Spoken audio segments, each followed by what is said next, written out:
Maita yenyu, tinokutendai kuno kuGWERU. Tauya kuno kuzokurukura nenyaya yatakambokurukura kare. Takasiya tavimbisa kuti tinodzokazve, tadzoka zvakare. Tiri kuita chirongwa cheNational Development Strategy 1 chatakambobvuraudza mukati menzvimbo ino.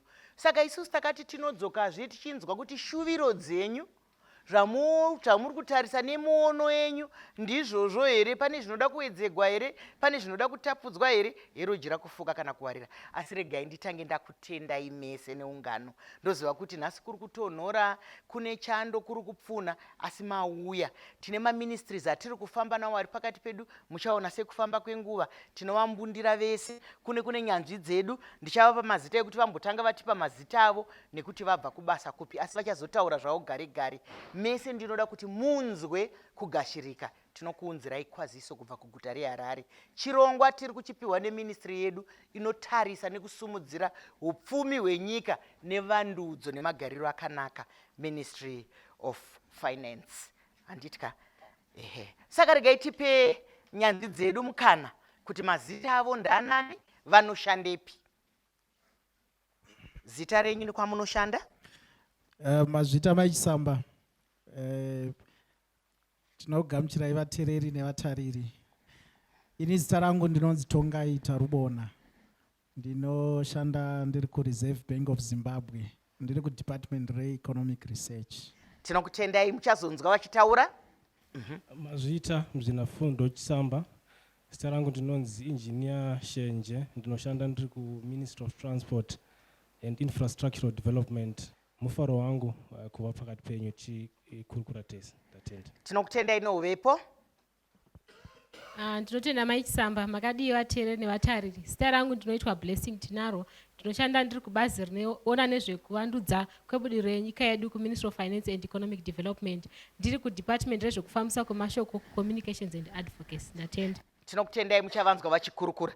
Ndinoda kuti tikechekedze nyaya yedu nekuti vanogona kutibatsira nemibvunzo vakawanda vari pano. Tikapindura mibvunzo yedu. Nhasi ndinoda kumbotanga nekuchaunga uku. Panyaya yeNational Development Strategy 1 munonzwisisa kuti kudii, zvamakatarisira ndezvipi, zvamunoshuwiro nazvo ndezvipi? Right. Ndinoda kupa kutenda vakauya nepfungwa yeNational Development Strategy because ndakawana mukana wekumbofamba naro bhuku racho chero rakakurisa. Ndikaona kuti mashoko acho akarukwa uye ane udzamu hwekubudiririsa nyika. Mune maprojects akasiyana siyana anosanganisira ekudepartment kana kusekta kwangu. Akanyorwa zvinofadza zvekuti pfungwa iyoyo dai shuviro yangu ikanyatsobudirira zvakanaka ikapushiwa nenzira kwayo. Haiwa, ndinoona sokuti zvinofamba zvakanaka. Dai National Development Strategy bhuku iroro aive munhu ndaimuti tsvara kadenga. Mashoko akanaka, uchirai maoko. Rinowanika, munogona kuriverenga mumwe ane chishevedzero kana paine vasingatoziva kuti zvinorevei, nekuti handidi kuti vangotanga vataura ka. Pane vari kuziva here nyaya? Tiri pamwe chete here? Mambeye muchitaura rimwe svondo, ndakakunzwai muchitaura zvemalevels. Tiri palevel imwe chete here? Pane mumwe anoda kutaura here kana kuti ane mubvunzo? Taura yenyu. NDS 1 kana kuti National Development Strategy 1 takasangana naro uye takatomboparticipatawo mariri pachiitwa tsvakurudzo paida kuti replace yainzi TSP Transitional Stabilization Program. Saka sekutaura kwaita mutauri wekutanga, hongu gwaro iri igwaro rakanaka rine mapillars 14 tinowaziva, takaona uye rakatranslatewa mumalocal languages. Asi chandisingazozivi ndechekuti riri kusvika here zvakanaka kuvanhu, asi translation yakaitwa sezvinodiwa mubumbiro redu remutemo. Ndizvozvo bhuku tanzwa kunaka kwaro nai. Bhuku tanzwa kunaka kwaro nokurukwa kwaro. Pane here shuviro? Ipai pastor Ningiji. Ndinotenda Dr. Chanda nchida kunyanyonzwisisa pavanozotipindura. Chekutanga ndechekuti tava halfway ne NDS 1 process yedu. saka ivo kana vakatarisa tiri kufamba negwara rakanaka here, tiri kubudirira here pane zvatakatarisira the first 5 years NDS 1. Kana takatarisa isu vanoona zvikuru sei Ministry of Transport, zvinoita sekuti takambowana mabhazi akati wandei akaita sekuuya kuzvitima chii chatinetsa kuti tiwanewo zvitima kuti tikwanise kunge tichifamba, nekuti kana takatarisa tinoona sekuti chinhu chinonzi gonyeti matraki edu aya ndo ari kunyanya kuuraya idzo nzira dzinofanira kunge dzichigadziriswa migwagwa kuitira kuti mota diki iri basa rinofanira kunge richiitwa nezvitima. Tava papi nezvinhu zvese zvakadaro, zvikuru sei tava halfway through the process NDS 1. Mubvunzo wakabatana vauchirema oko unopindurwa, ingoti zoenyu unopindurwa muchikamu chinoteera. Taura yenyu. Maita basa Dr. Chisamba. Pamagetsi mazuano tikuona kuti zvakati improve, asi semuno muGweru chichemo chatasara nacho ndechemvura. Vaimbopa chikonzero chokuti hakuna magetsi ndosaka tisingakwanisi kupamba mvura, asi ezvinezvi magetsi haasi kudzima, asi still mvura haisi kuita chi, haisi kuwanikwa. Uye pamugwagwa mugwagwa main road ekulinka macity to city tikuaona akuita chi, ari kugadzirwa, asi migwagwa yedu yemumarokesheni iyi handizivi kuti inenge iri basa regovernment here kana kuti iyo yava local government inofanira kuita chi, kuita izvozvo. Saka ndobva tiri kuda kumubvunzawo kuti izvo ngasangove zvinobata mugwagwa mukuru chete pakugadzira, kunyange nemumarokesheni, nokuti ndo munoti affecta, ndo matigere imomo, ende mumarokesheni imomo ndo muri kutsikwa vana nemota, nekuti mota makombi aya anotitakura aya anenge achinzvenga mapothole opedzera afamba nedzimwe nzira tinouye tichitambira vana vedu vosangana netsaona. Saka development iyi ngaibate kwese, kunyange nekunogara veruzhinji, nokuti ndo kuri kunyanyo kukanganisika. Mashoko akanaka vauchirema oko.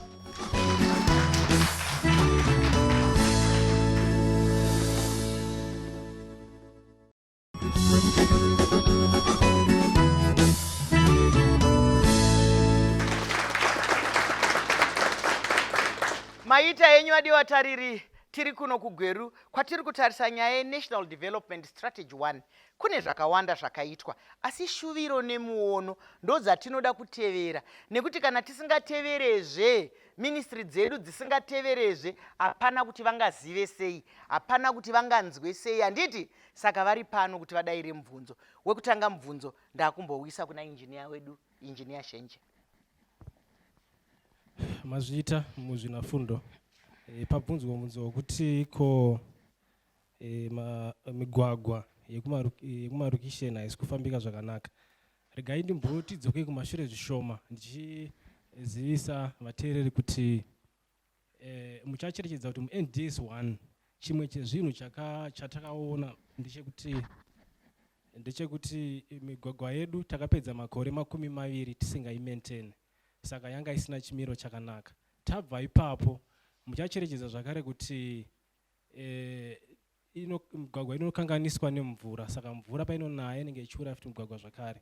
Saka muchaona kuti pakazogazetwa kunzi mugwagwa wa national disaster muna March gore 2021 kuburikidza nestatutory instrument 21 nemukuru wenyika. Zvabva ipapo takati saka todii kuti migwagwa yedu, because migwagwa yedu haina chimiro chakanaka and yakakura zvekuita 98,049. Saka tikatodii, tikati susu zvataakuita taakutsvaga zvidimbu zvemugwagwa zvakanyanyoipa kuti pange paine kufamba kwedzimotokari. Saka taka-identify maprojects anga akawanda kudarika 8,000. Taita maprojects iwayo ndopatakatanga kwaita, asi tichiita kudaro chimwe chezvinhu chatakaita ndechekuti takati isusu tinewo zvakare maguta edu ane migwagwa inofanira kunge ichigadzirwa. Tikazoti isusu saka zotochiita taakutanga kugadzira maguta migwagwa yatinoti mabus routes. Saka mabus routes muchaona kuti ndomwe mugwagwa yatanga tichigadzira kuti vanhu vange vachikwanisa kunge vachifamba kubva kudzimba dzavo kuenda mumataundi nekudzoka. Tisingakanganwa kuti kune migwagwa imwe iriko yekumarokesheni yakawanda yamunotaura. saka muchaona kuti maprojects atakaita takakwanisa kupedza maprojects nyika yese anokwana kuita iwo 975 akapera. Saka tapedza maprojects iwayo muchaona kuti tazoita review the first half NDS 1 takaona kuti we are on track kureva kuti tiri mugwara pakuzadzisa chivimbiso NDS 1 chekuvaka mugwagwa nemabridge. Saka pane mubvunzo wazobvunzwa uchinzi njanji zvakamira sei zvitima. Regai ntaure nchiti nini, chimwe chezvinhu chiri kuuraya mugwagwa yedu inyaya yekuti zvaisitakurwa zvinorema zviya maloads aifanira kunge achienda kunjanji ndo mamwe ari kuuya kuroad.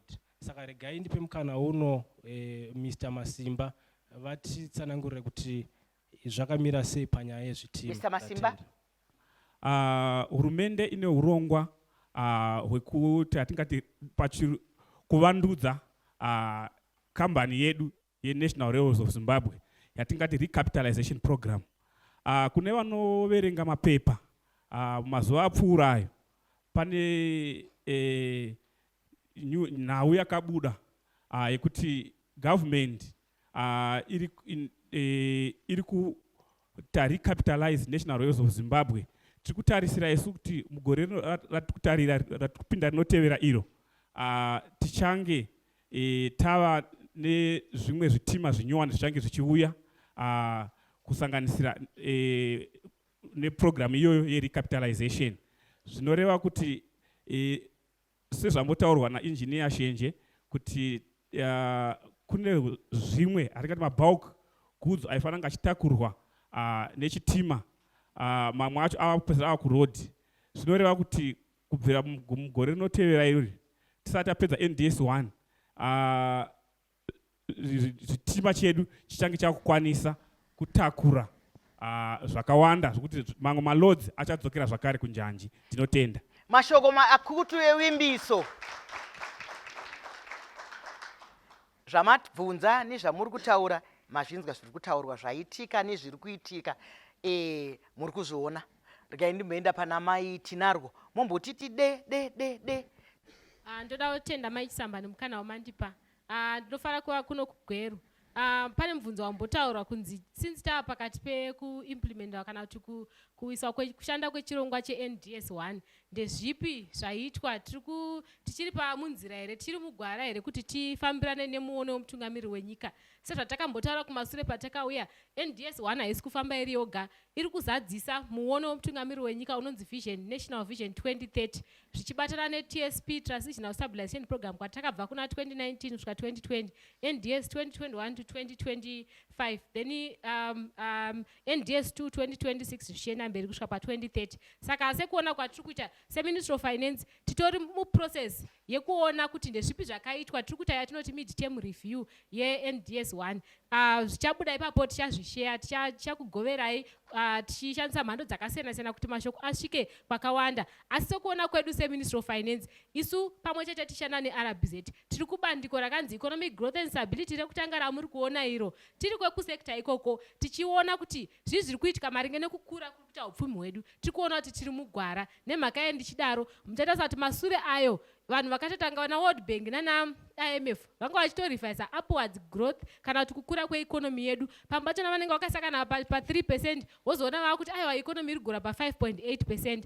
Mukati NDS muchirongwa ichi tikutarisira kuti for the period ye5 years atinayo tikawana average growth kana kuti tikaunganidza growth yedu ikasvika pa 5% for makore esaya tinenge takakwanisa kuti tiachivhera tiri kuda. Kubva patakatanga kusvika izvozvizvi tikuona kuti growth yedu yakanaka. Gore rino iri vakabva kunoreviewa mafigures vari kutotaura kuti growth ichaexpecta kuti kukura kubva pa 3.8 yanga yakarongwa kare kusvika pamafigures atori ku 5% nepamusoro. Zvinoreva kuti tichiri mugwara rakanaka zvakadaro. Kusanganisira nezvimwe zvatiri kuita zvakawanda zvatichataura pamberi tichibatana neReserve Bank tiri kuona kuti hatina kurasika. And muchaona kuti kuno kuGweru kuri kuita maprojects akawanda ari national and also kuno kuti akanzwa kuti kwakavakwa National Pathology laboratory ndo zvimwe zvinhu zvatiri kuita. And imwe neimwe province hakuna province isina key project inotariswa inotendekwa kunzi iyo yaitwa nehurumende kubudikidza nechirongwa che-NDS1. Ndatenda. Mashoko akanaka nhaika maita zvenyu. Maita henyu. Saka ndo zvaticharamba tichingoita nyaya dzedu. Tikadzikanda uku todzikanda kuno. Ngatisangane muchikamu chinotevera.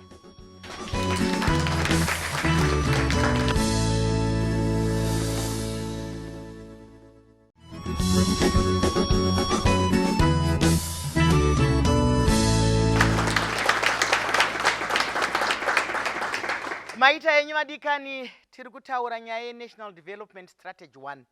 Zvaitwa, muono, zvichaitwa, zvatinotarisira, zvatiri kuitawo isusu sevanhu. Nekuti hatingoti kana zvichida kuti zvinhu zviitwe totarisa kuti zvichaitwa kana isusu tisiri kubatikana nazvo. Ndakumbouya kumubvunzo kwenyu tisati tazouya. VRBZ vari pano, baba taruona vari pano, kana paine mubvunzo. Mubvunzo wangu wakanangana neve Ministry of Roads. Hatingotauri zvemuno muGweru chete nekuti tinofamba. Tiri kudzika takadai tichienda kuShurugwe. Tikapinda munzvimbo yeboterekwa tiri kuona kuti boterekwa racherwa. Muri kutarisira here kuti rodhi iyi iri safe pakufamba kunoita magonyeti, mabhazi anenge akatakura upenyu hwevanhu? Muri kutarisira kuti munoita sei nenzira yeShurugwe boterekwa? Nokuti boterekwa pacharo vazhinji vatarisana nenjodzi yorufu nekuda kwokucherwa. Maita henyu mubvunzo wenyu wakabatana, uri kunyatsobvunzwa. Regai timboti pinzirai zvenyu. Ndatenda Mai Chisamba. Pane mubvunzo yabvunzwa maringe nemigwagwa. Wekutanga ndewe road yekuShurugwe. Regai ndizivise vateereri kuti munyika muno takaidentify tinoti ma-black spots anoita 34 anosanganisira ipo paboterekwa pamunoreva.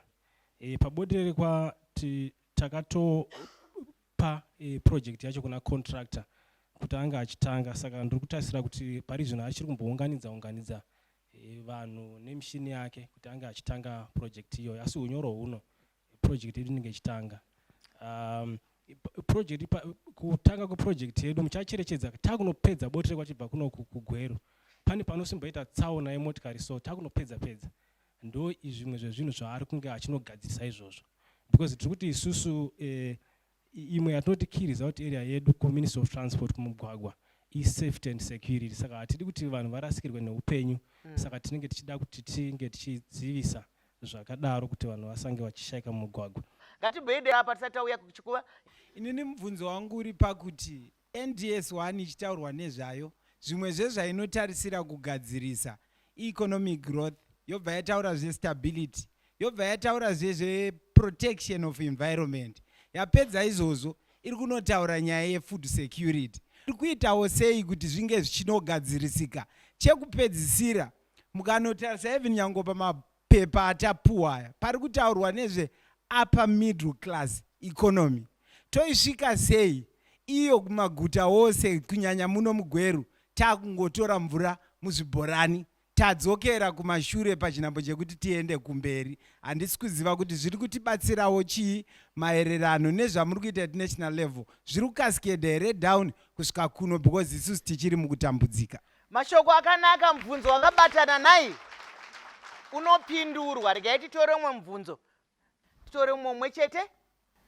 Ini mubvunzo wangu uri kuenda kuRBZ kuti isu tiri sevagari vemuGweru tiri kuita problem yekuti mabond notes ari kuita mashoma. Tikaenda kubhengi tinonosvika tonzi mabond notes hakuna. Ndikasvika pamusika ndichida kutenga muriwo ndine $1, ndogona kutora kana kuti 10 minutes to 15 minutes vachitsvaga mabhondi vachimashaya. Handizivi kuti tingabatsirikawo sei. Then panyaya yereti, kuti reti haikwanisiwo kuti mutikontrolewe here nyaya yereti mustreet umu. Mari yedu yatava kushanda yakungoperera black market. Ndatenda. Ndizvozvo vabvunza mubvunzo yakabatana. Handiti mabvunza mubvunzo yenyu iri pasi pemwoyo yenyu. Regai mudavidzwe. Ndombouya kwamuri baba taruona. Pane yanangana neRBZ mubvunzo. Mazvita wabvunza mubvunzo. Regai nditi padambudziko rechange chiripo ndechekuti hurumende neReserve Bank yakabvumidza kushandiswa kwemari yemuno neyekunze pamwe chete, tichiitira kuti tisangane nematambudziko aita kunge maviri ekuti vamwe vaiti isu tine mari dzedu, tine upfumi hwedu zvekuti kana takadzibata nemamiriro azvakaita tinogona kurasikirwa neupfumi hwedu nekushayikwa kwesimba rayo. Vakabva vati aiwa, kana zvakadaro togona kukubvumidzai kuti mushandise ma-US dollar kuti muchengetedze mari yenyu, sezvo US dollar risinganyanyi kuchinja. Nerimwe dambandikozve kune vamwe vakachema nechichemo chekuti isu tiri mune zvigadzirwa zvinotengeswa kunze kwenyika. Kana tikaramba tichingoshandisa US dollar sezvataita kumashure uko, kana mucharangarira kubva 2009 kusvika 2013 panga pane kakudiwa kwaita United States dollar because ndo ranyanya kushandiswa, asi pakaita dambudziko revanhu vanoexporta, vanotengesa kunze kwenyika, vakuti isu kana kunotengesa zvinhu zvedu zvemuZimbabwe kune dzimwe nyika hazvisi kudiwa nevanhu nokuti zvinonzi zvinodhura, pachirungu vanoti zvinenge zvisiri competitive. Saka nekuti tive necompetitiveness pakanzi ngative nemariwo yedu yatinoshandisa yedu yemunyika, yekuti kana toda kuti mitengo yedu iite sekuva inoita zvakanaka kana totengesa zvinhu zvedu kune dzimwe nyika, ive zvive zvinotambirwa pakukwikwidza. Ndo pakauya nyaya yekuti ngative neZimbabwe dollar. Saka tava neZimbabwe dollar paya, tinoonazve kune kakusanganiswa kaakuitwa zvinhu kekuti isu tiri muno nenyaya yekuti takabvumidza kuti mari dzishande dzese. Taakuona vamwe vachinotora US dollar vanaro voda unotenga naro mumashopu kana kuti mumisika umu. Izvozvo zviri kukonzera kuti pave neproblem yechange, kuti uchinjwe uchida chinhu che30 cents wakabata dollar, zvechokwadi munhu anenge aine mari ari kukutengesera anoita dambudziko. Asi seReserve Bank tinoramba tichikurudzira kuti kune zvokutenga izvi kana zviri zvinoda change, shandisai Zimbabwe dollar. Mari dzese dzatinoshandisa dzinoenzaniswa inonzi exchange rate. Exchange rate pachayo mutengo wemari yeimwe nyika tichitarisa nedzimwewo mari dzedzimwe nyika. Saka hapana paunonzi wabiridzirirwa kazhinji kacho, nokuti mitengo iyoyo inongoenderana nekuti imi munoda mari yenyu zvakadii kana kuti munoda mari dzekunze zvakadii. Chido chamunoisa pamari yenyu ndicho chinopa simba remari yenyu.